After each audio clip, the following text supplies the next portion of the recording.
يفترض انها ساعات قليله ويتم ياسين بونو انتقاله الى باريس سان جيرمان في صفقه تفرح كل مغربي كل عربي، كل واحد بيحب ياسين بونو او بيحب القصص الدراميه في الكوره اللي زي قصه ياسين بونو بطل المنتخب المغربي طبعا بدون نقاش في كاس العالم، وبطل اشبيليا بدون منازع، والراجل اللي بينال حقه وقدره بعد نهايه الموسم. عايز اتكلم في ياسين بونو عن حاجتين مهمين جدا. اولا المفاوضات وسر تمسك انريكي بالصفقه يفرحك، لان انريكي طلب حارس مرمى يجيد اللعب برجلين الاثنين اكتر من اي ميزه ثانيه. وفي الاحصائيات ما بين ياسين بونو ودوناروما تحس ان الارقام شبه بعضها شويه الا في حاجتين مهمين. الحاجه الاولى الكور الطوليه اللي بتقطع مسافه اكتر من 30 يارده، والحاجه الثانيه التمرير من اللعب المفتوح، يعني مش ضربه مرمى بالشكل الطبيعي، بل الكره رجعت لك فانت بتلعب لعب مفتوح مع زمايلك على الارض او على الطرفين او في العمق. دول الاحصائيتين الوحيدتين اللي بونو تفوق فيهم على دوناروما. لكن في حاجه ثانيه غير الارقام هي مهمه جدا، وهي مساله الرشاقه. ياسين بونو عنده رشاقه مش موجوده بنفس القدر عند دوناروما. دوناروما عنده ريفليكشن مثالي، تمركز رائع، عنده مميزات كتير، وواحد من افضل الحراس على مستوى العالم. لكن ياسين بونو في مساله الرشاقه والتحول، وانك ازاي يبقى عندك الانسيابيه انك تتصدى لكرات تبدو صعبه جدا، فبعض الاحيان ده مش عند دوناروما.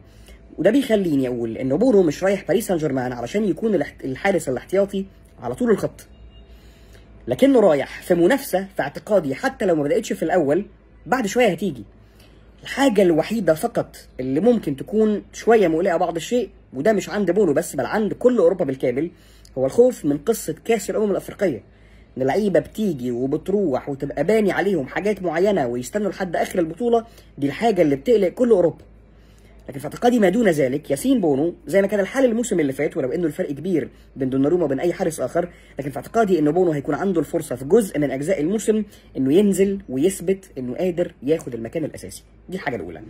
الحاجه الثانيه فيما يتعلق مرابط مع فيورنتينا. الاخبار اللي جايه من فرنسا انه مرابط لو العروض ما وصلتش بجديه كبيره الفتره دي هيفضل الموسم الجاي.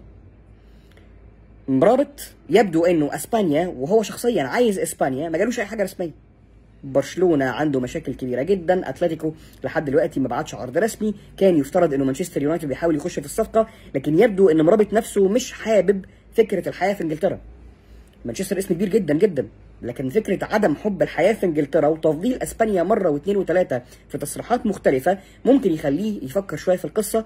في اعتقادي انه مرابط تحديدا سواء دلوقتي او في يناير او في الصيف الجاي هيبقى عنده الفرصه انه يروح اي نادي هو عايزه، لكن المهم ان تفكيرك يكون ان انت رايح المكان ده علشان تكون لعيب اساسي، مش رايح علشان تسد الخانه فقط لا غير. دي كانت اخر الاخبار اللي موجوده عند محترفين العرب في الوقت الحالي. في الكومنتس قول لي رايك عن انتقال ياسين بونو لباريس، وهل عنده الفرصه انه يكون موجود مع الفريق في التشكيل الاساسي، وهل مرابط لو راح مانشستر يونايتد يقدر يحجز مكانه في التشكيل الاساسي، ولا مع تين هاج تبدو كل الامور مشوشه وربنا ما يحرمنا من بعض ابدا.